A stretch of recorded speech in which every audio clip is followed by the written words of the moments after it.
Os Cavaleiros Templários já são uma das mais poderosas organizações da Europa. Mas há problemas à frente. As cruzadas criaram os Cavaleiros Templários.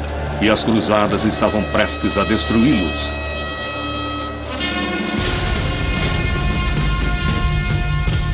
Exércitos muçulmanos convergem para a Terra Santa.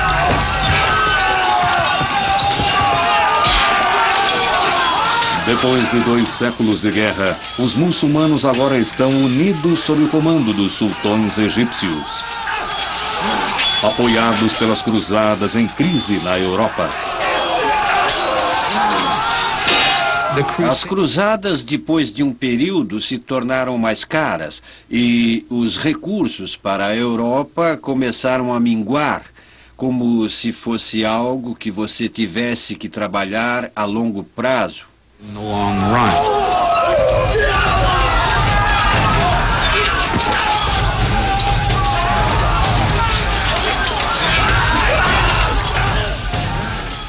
Os muçulmanos acabaram com os cruzados na Batalha de Jaffa, na de Al-Mansurah e no cerco de Safed.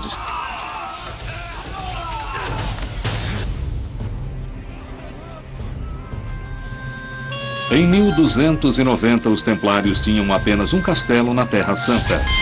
Mas no cerco de Acre, eles o perderam também.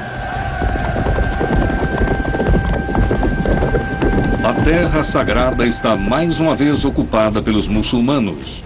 Os templários se retiram para a ilha de Chipre. Depois da queda de Acre, em 1291, você tem uma grande desilusão com a ideia das cruzadas. À medida que a população comum via os recursos da Europa e dos militares indo parar nas mãos dessas guerras sagradas, essa ordem parecia fútil. O papel dos templários agora parece menos valioso.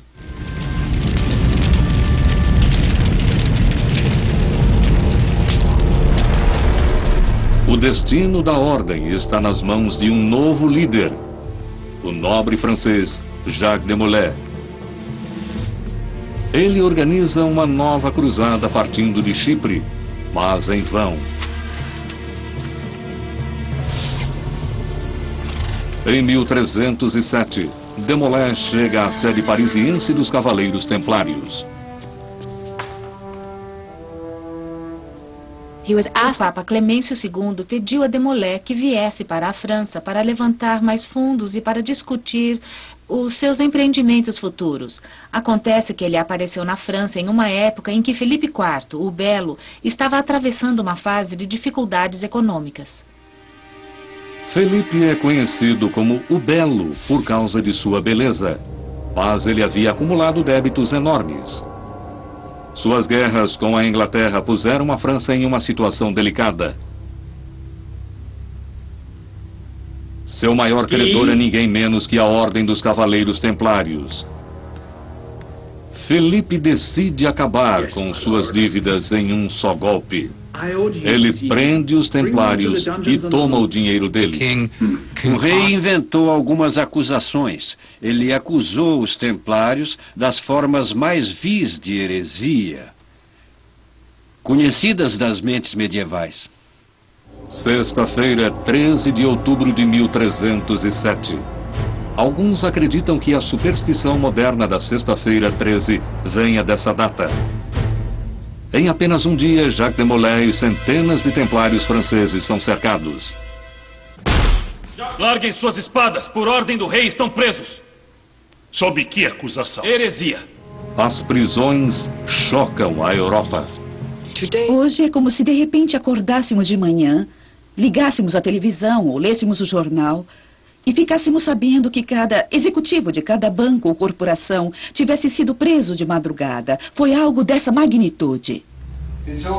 A investigação dos acusados começa da maneira normal.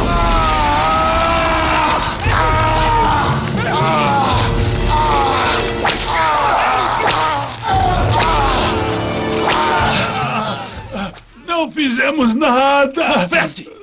A tortura não era a penalidade por esses crimes, mas sim uma ferramenta para extrair uma confissão. A forma mais comum de tortura na França era a máquina extensora de músculos.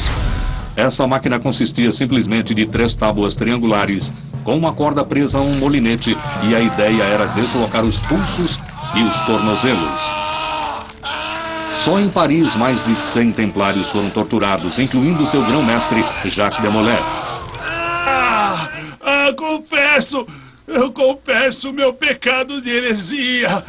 Houve 127 acusações contra os cavaleiros templários. Elas incluíam tudo, desde negar Cristo, cuspir na cruz, defecar na hóstia, mostrar as nádegas na Eucaristia, beijar as nádegas uns dos outros durante os rituais de iniciação.